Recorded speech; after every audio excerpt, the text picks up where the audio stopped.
ನಮಸ್ಕಾರ, ನೀವು ನೋಡ್ತಾ ಇದ್ದೀರಾ ಟಿವಿ ವಿಕ್ರಮ ವಿಶೇಷ ಕಾರ್ಯಕ್ರಮಕ್ಕೆ ಸ್ವಾಗತ. ನಾನು ಜೆಸಿಲ್ ಡಿಸೋಜ. ನೀವು ಇಲ್ಲಿ ತನಕ ಟಿವಿ ವಿಕ್ರಮವನ್ನು ಸಬ್ಸ್ಕ್ರೈಬ್ ಮಾಡದೇ ಇದ್ರೆ ತಕ್ಷಣ ಸಬ್ಸ್ಕ್ರೈಬ್ ಮಾಡಿ. ನಮ್ಮಲ್ಲಿ ಎಲ್ಲರಿಗೂ ಗಲ್ಲಿ ಕ್ರಿಕೆಟ್ ಚೆನ್ನಾಗಿ ಗೊತ್ತಿರುತ್ತೆ. ಬ್ಯಾಟಿಂಗ್ ನಮ್ ಟೀಮ್ದಾದ್ರೂ ಕೂಡ ಬ್ಯಾಟ್ಸ್ಮನ್ ಔಟ್ ಆಗ್ಲಿ ಅಂತ ನೆಕ್ಸ್ಟ್ ಬರುವ ಬ್ಯಾಟ್ಸ್ಮನ್ ದೇವರಲ್ಲಿ ಬೇಡ್ಕೊಳ್ತಾ ಇರ್ತಾನೆ. ಔಟ್ ಆದ ಅಂದ್ಕೊಳ್ಳಿ, ಒಳಗೊಳಗೆ ಒಂಥರ ಖುಷಿ, ಆದ್ರೆ ಎದುರುಗಡೆ ಹೇಳಿಕೊಳ್ಳೋಕೆ ಆಗೋದಿಲ್ಲ. ಕಾಂಗ್ರೆಸ್ಸಿನ ಈಗಿನ ಸಿಚುವೇಶನ್ ಎಕ್ಸಾಕ್ಟ್ ಹಂಗೆ ಆಗಿದೆ. ಯಾವಾಗ ಒಳ್ಳೆ ಯಾಕರ್ ಬಂದು ಸಿದ್ದರಾಮಯ್ಯ ಅವರು ಬೋಲ್ಡ್ ಆಗ್ತಾರೋ ಅಂತ DK ಶಿವಕುಮಾರ್ ಅವರು ಕಾಯ್ಕೊಂಡು ಕೂತಿದ್ದಾರೆ.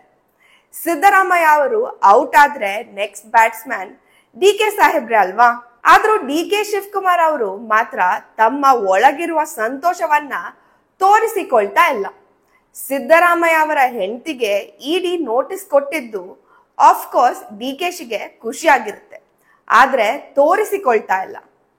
ಮುಖ್ಯಮಂತ್ರಿಗಳ ಪತ್ನಿಗೆ ಮತ್ತೆ ಸಚಿವ ಭೈರತಿ ಸುರೇಶ್ ಅವರಿಗೆ ಇಡಿ ನೋಟಿಸ್ ಕೊಟ್ಟಿದೆ ಸರ್. ಇದ್ರ ವಿಚಾರಕ್ಕೆ ಸಂಬಂಧಪಟ್ಟ ನೋಡಿ, ಎಲ್ಲ ರಾಜಕೀಯ ಪ್ರೇರಿತ.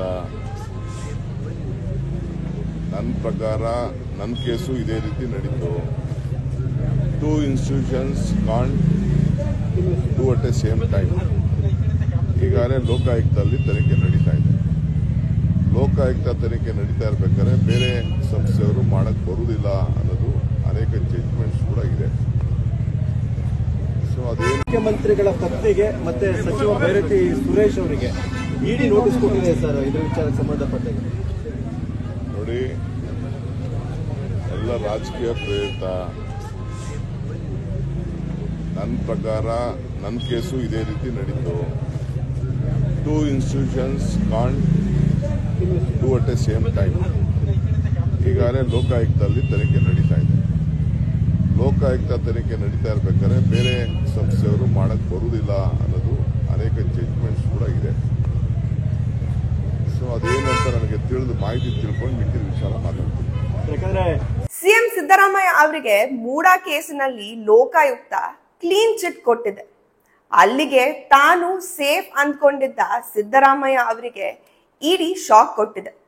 ಸಿದ್ದರಾಮಯ್ಯ ಮನೆಗೆ ಇಡಿಯ ನೋಟಿಸ್ ಬಂದು ಮುಟ್ಟಿದೆ. ನನ್ಗೆ ಅಕ್ಷಯ್ ಕುಮಾರ್ ಅವರ ಸಿನಿಮಾದ ಒಂದು ಸೀನ್ ನೆನಪಾಯ್ತು. ಕಾಮಿಡಿ ಸೀನ್ ಅದು. ಅಕ್ಷಯ್ ಕುಮಾರ್ ಅವರು ಅಂಪೈರ್ ಆಗಿರ್ತಾರೆ. ಒಂದು ಟೀಮ್ ಅವರು ಅಕ್ಷಯ್ ಕುಮಾರ್ ಅನ್ನ ಫಿಕ್ಸ್ ಮಾಡ್ಕೊಂಡ್ ಬಿಡ್ತಾರೆ. ಬಾಲ್ ಬಂದು ಪ್ಯಾಡ್ಸ್ಗೆ ಬೀಳೋ ಹಾಗಿಲ್ಲ, ಔಟ್. ಪಿಚ್ ಕ್ಯಾಚ್ ಹಿಡಿದು ಕೈ ಮೇಲೆ ಎತ್ ಬಿಡ್ತಾರೆ, ಯಾಕಂದ್ರೆ ಅಂಪೈರ್ ಅವ್ರ ಕಡೆ ಅವರು. ಹಂಗೆ ನಮ್ಮ ಸಿದ್ದರಾಮಯ್ಯ ಅವರ ಮೂಡ ಹಗರಣದ ಕೇಸಿನ ತನಿಖೆ ಆಯ್ತು ಅನ್ನೋದು ಬಿಜೆಪಿ ಅವರ ವಾದ. ಯಾಕಂದ್ರೆ ಲೋಕಾಯುಕ್ತ ಇರೋದೇ ಸಿದ್ದರಾಮಯ್ಯ ಅವರ ಸರ್ಕಾರದ ಅಡಿಯಲ್ಲಿ. ಹೀಗಿರುವಾಗ ಯಾವುದೇ ಪ್ರಭಾವ ಇಲ್ಲದೆ ತನಿಖೆ ನಡೆಯೋಕೆ ಸಾಧ್ಯವಾ? ಇದರಲ್ಲಿ ಒಂದು ಲಾಜಿಕ್ ಇದೆ. ಹೀಗಾಗಿ ಸ್ನೇಹಮಯ ಕೃಷ್ಣ ಅವರು ತನಿಖೆಯನ್ನ CBIಗೆ ವಹಿಸಬೇಕು ಅಂತ ಕೋರ್ಟ್ ನಲ್ಲಿ ವಾದ ಮಾಡಿದ್ರು. ಇದರ ನಡುವೆ ಸಿದ್ದರಾಮಯ್ಯ ಅವರಿಗೆ ಹಾಗೂ ಅವರ ಪತ್ನಿಗೆ ಇಡಿ ಕಡೆಯಿಂದ ಒಂದು ಸರ್ಪ್ರೈಸ್ ಸಿಕ್ಕಿದೆ. ಇಡಿ ಸಿಎಂ ಮನೆಗೆ ನೋಟಿಸ್ ಕೊಟ್ಟಿದೆ. ಅಲ್ಲಿಗೆ ಸಿದ್ದರಾಮಯ್ಯ ಅವರ ಕೇಸಿಗೆ ಇಡಿ ಎಂಟ್ರಿ ಕೊಟ್ಟಾಗೆ ಆಯ್ತು. ಮೂಡ ಸೈಡ್ ಗಳನ್ನ ವಾಪಸ್ ಕೊಟ್ಟು ಲೋಕಾಯುಕ್ತದಲ್ಲಿ ಕ್ಲೀನ್ ಚಿಟ್ ಪಡೆದು ಬಿ ರಿಪೋರ್ಟ್ ಹಾಕಿಸಿಕೊಂಡು ಆರಾಮಾಗಿ ಇರುವ ಅಂತ ಸಿದ್ದರಾಮಯ್ಯ ಅವರು ಅನ್ಕೊಂಡಿದ್ರು. ಆದ್ರೆ ಇಡಿ ಕೊಟ್ಟಿರುವ ನೋಟಿಸ್ಗೆ ಸಿದ್ದರಾಮಯ್ಯ ಅವರು ನಡ್ಗಿ ಹೋಗಿದ್ದಾರೆ. ಈಗ್ಲೂ ಸಿದ್ದರಾಮಯ್ಯ ಅವರು ಹೇಳೋದು ರಾಜಕೀಯ ಪ್ರೇರಿತ ಅಂತ. ರಾಜಕೀಯ ಪ್ರೇರಿತ ಅಂತ ಇಡಿ ನೋಟಿಸ್ ರಾಜಕೀಯ ಪ್ರೇರಿತ ಅಂತ ಅನ್ಸುತ್ತೆ.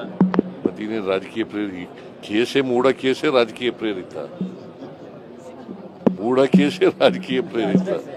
ರಾಜಕೀಯ ಪ್ರೇರಿತ ಅಂತ ಇಡಿ ನೋಟಿಸ್ ರಾಜಕೀಯ ಪ್ರೇರಿತ ಅಂತ ಅನ್ಸುತ್ತೆ. ರಾಜಕೀಯ ಪ್ರೇರಿತ ಕೇಸೇ ಮೂಡ ಕೇಸೇ ರಾಜಕೀಯ ಪ್ರೇರಿತ. ಮೂಡ ಕೇಸೇ ರಾಜಕೀಯ ಪ್ರೇರಿತ. ಇಡಿ IT ದಾಳಿ ಮಾಡಿದ್ರೆ ಅದು ರಾಜಕೀಯ ಪ್ರೇರಿತ. ಹಾಗಾದ್ರೆ ಲೋಕಾಯುಕ್ತ ಕ್ಲೀನ್ ಚಿಟ್ ಕೊಟ್ಟಿದ್ದು ಕೂಡ ರಾಜಕೀಯ ಒತ್ತಡದಿಂದ ಯಾಕೆ ಆಗಿರಬಾರ್ದು? ಸಿದ್ದರಾಮಯ್ಯ ಅವರ ಪರ ವಕೀಲರಾದ ಕಪಿಲ್ ಸಿಬ್ಬಲ್ ಹೇಳ್ತಾರೆ, ಎಲ್ಲ ಪ್ರಕರಣವನ್ನ CBIಗೆ ವಹಿಸೋದಾದ್ರೆ ಲೋಕಾಯುಕ್ತ ಇರೋದು ಯಾಕೆ ಅಂತ. ಆದ್ರೆ ಆ ಲೋಕಾಯುಕ್ತ ಇದೇ ಸಿದ್ದರಾಮಯ್ಯ ಅಡಿಯಲ್ಲಿ ಬರುತ್ತೆ ಅನ್ನೋದು ಇಲ್ಲಿರುವ ವಾದ.